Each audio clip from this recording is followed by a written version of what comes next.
Guys, welcome back to my channel, welcome back to Dipanjana's channel. তো আজকে এসেছি একটা নতুন ভিডিও নিয়ে।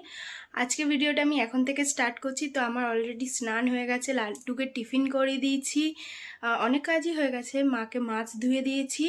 তো এখন ভিডিওটা আমি এখান থেকে স্টার্ট করছি। তো চলো আজকে ভিডিওটা দেখতে থাকো, কি কি করছি না করছি সারাদিন সব দেখতে পারবে। তো চলো, without any further edu, let's start the video.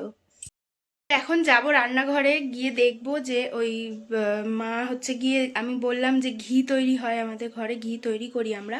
তো সেই ঘিটা কিরমভাবে তৈরি করছি তোমাদেরকে চলো দেখাই। কিরমভাবে পুরোটা জানি না, দেখাতে পারবো কি না, যতটা পারবো দেখাবো। তো চলো এখন যাই, গিয়ে রান্নাঘরে মাখনটা তো ওই মা বের করে রেখেছে, ওটাকে কি করতে হবে বলবে মা, তো আমি ওটা করে দেবো।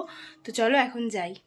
মাই করে নিয়েছে হচ্ছে যে মাখনটা বের করে রেখেছিল, ওই মাখনটাকে এখন ভালো করে হাত দিয়ে দুধের সরটাকে, এটা দুধের সর, এটা মাখন না, দুধের সরকে চটকানো হচ্ছে, তারপরে মাখন হবে। আচ্ছা, জাল দিয়ে তারপরে ঘি হবে। না আমি ভেবেছি হয়তো মাখন হয়ে গেছে। যাই হোক, এখন দুধের সরটাকে ভালো করে চটকাচ্ছে, এটাকে এখন মা মিক্সিতে দেবে, তাই তো? না, মিক্সিতে দেবে না, একদম এটা হচ্ছে সহজ পদ্ধতি। আমি যেটা করছি দেখাবি আমি যখন বলবো। ও এর আগে একবার করেছিল মা, তখন মিক্সিতে দিয়ে বের করেছিল মাখনটা, ওটা অনেক খাটুনি হয়। তো এইটাতে মা এখন চটকে চটকে আর কি মাখন বের করছে। এবার এইটা হয়ে গেলে তারপর দেখাচ্ছি কি হবে না হবে।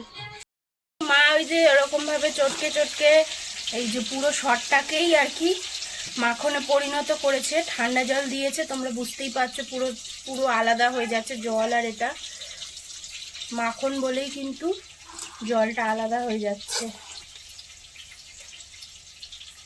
তো এবার এইটাকে ভালো করে এরকম করে করে নেবে, তারপরে ফোটাবে। এবার দিয়ে তারপর এটা কড়াই দিয়ে ফোটাবে, কড়াই হোক যাতে হোক দিয়ে ফোটাবে, ভালো করে ফুটিয়ে ফুটিয়ে ঘি বের করবে। এখন এটা মাখন হয়ে গেছে, এই যে মাখন। এটা আমার এখন আরো ঠান্ডা জল লাগবে, খাবো বরফ দিয়ে। তো এই যে এখানে মাখনটা দেখো পুরো একদম টাইট হয়ে গেছে বরফ দিয়ে, ঠান্ডা জল দিয়ে, ঠান্ডা জল বরফ দিয়ে করেছে। এটা সর হলে কিন্তু এরকম হতো না, ঠিক আছে? সরটাকে অনেকক্ষণ চটকাতে হয়। মাখন বলেই কিন্তু মাখন হয়ে গেছে বলে চটকে চটকে এই যে এখন এটা এরকম, ঠিক আছে? এবারে এটাকে মা পরে ঘি করবে, পরে একটু পরে ঘি করবে। এখন আপাতত এখানে মাছের ঝোল হচ্ছে, মাছ ভাজা হচ্ছে, এই যে মাছ ভাজা দিয়ে রান্না হয়ে গেলে ঘি করবে। আলু ঝিঙে দিয়ে মাছের ঝোল হবে, জ্যান্ত রুই মাছের ঝোল। আর কি কি হচ্ছে পরে এসে জানবো, আগে লাড্ডুকে গিয়ে নিয়ে আসি, তারপর ওকে ঘুম পাড়াবো, তারপর আসবো। এখন যাই, গিয়ে মাকে জিজ্ঞেস করি যে কি কি রান্না হয়েছে আজকে, মানে আজকে মেনুতে কি কি আছে। তো চলো যাই, জিজ্ঞেস করি। আজকে সিম্পল মেনু হবে, কেন কি দু একদিন ধরে একটু রিচ খাওয়া হয়েছে, আজকে একটু সিম্পলের মধ্যেই যাবে।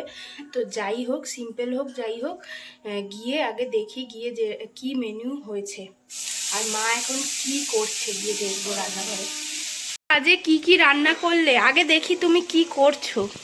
ও আচ্ছা, এই যে দেখো এখানে এখন মা সেই বাটারটা দিয়ে দিয়েছে কড়ার মধ্যে, এটা দেখো এখন গলে যাবে টক করে, মানে এটা সরকে চটকে বাটার করে ফেলেছে, বাটারটাকে এবার কড়াই দিয়েছে, এটাকে আবার গলাবে, গলিয়ে এবার এটাকে ঘি তৈরি করবে। সেটা এবার ঘি হলে দেখাবো, ঘিটা যখন পুরো পারফেক্ট তৈরি হয়ে যাবে তোমাদেরকে দেখিয়ে দেবো। এই ঘি খেতে অসাধারণ। হ্যাঁ, ঘরে তৈরি ঘিয়ের স্বাদ আলাদা রকমই হয়, ঘি দিয়ে ভাত খেলে মানে ভাত খেয়েই যাই। হ্যাঁ, আর আজকে কি মেনু? হ্যাঁ, আজকে এই যে ঝিঙে দিয়ে জ্যান্ত মাছের ঝোল, মাছের ঝোল, এই যে জ্যান্ত রুই মাছের ঝোল, আর এটা একটা বড় চারাপোনা আছে, আর আর এই যে পটল আলুর তরকারি, এটা রাতের জন্যে পটল আলুর তরকারি, কেউ যদি দুপুরে খায় তো খাবে। আর এই যে বাটা মাছের ঝাল, বাটা মাছের ঝাল হয়েছে, আর আর ঝিঙের খোসা, ঝিঙের বাদাম দিয়ে বাটা। তো এই আজকের মেনু এই অবধি। তো এখানে দেখো এইটা ফুটছে এখন, এটা এখন পুরো ফুটে ফুটে ফুটে ফুটে পুরো ঘিয়ের রং হবে, তখন বোঝা যাবে যে এটা ঘি তৈরি হয়ে গেছে। তো চলো এখন আমি বাদ বাকি কাজগুলো মিটিয়ে নিই। এই যে এখানে একটু বাসন পড়েছে, এটা বাসনটা একটু মেজে নিই, মা ততক্ষণ এটা করুক। ওটা বাটার দিয়ে কতটুকুনি ঘি তৈরি হয়েছে, এটা আগের আর এটা আগের বারে। তো একদম দেখতে পাচ্ছ ঘিয়ের রংটা কত সুন্দর এসছে। এবার এই দুটোকে দেখো, এটা মানে ঠান্ডা হয়ে যাবে যখন, তখন এই রকম দেখতে হয়ে যাবে। এখন এটা গরম বলে এরকম দেখতে। মানে এখন লাড্ডুর কলাটা আমি ম্যাশ করে নিয়েছি। তো ওকে আগে আমি ছাঁকনিতে ম্যাশ করে দিতাম, এখন আর ছাঁকনিতে ম্যাশ করি না। হাত দিয়েই ভালো করে ম্যাশ করি, করে ওকে এটা খাওয়াই।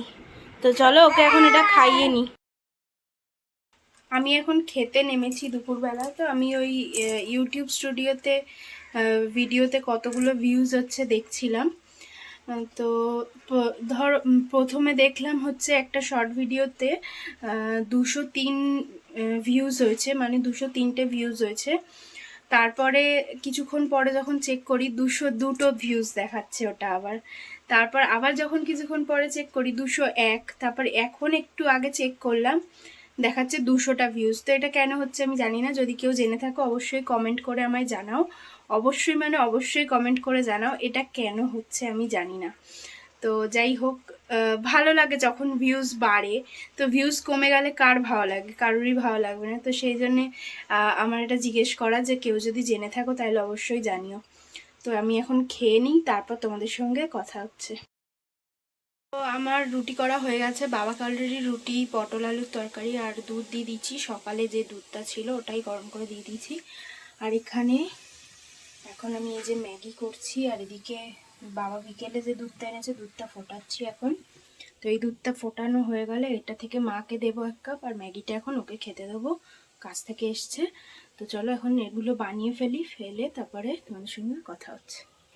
এখন দেখো রাত্রিবেলা বাবা আর ছেলে দুজনে এই বাইরে ঘুরছে। এখানে ঠিক বাইরে না, মানে বাড়ির ভিতরেই। এই যে টিকটিকি দেখতে এসছে এখানে। হ্যাঁ ওটা টিকটিকি।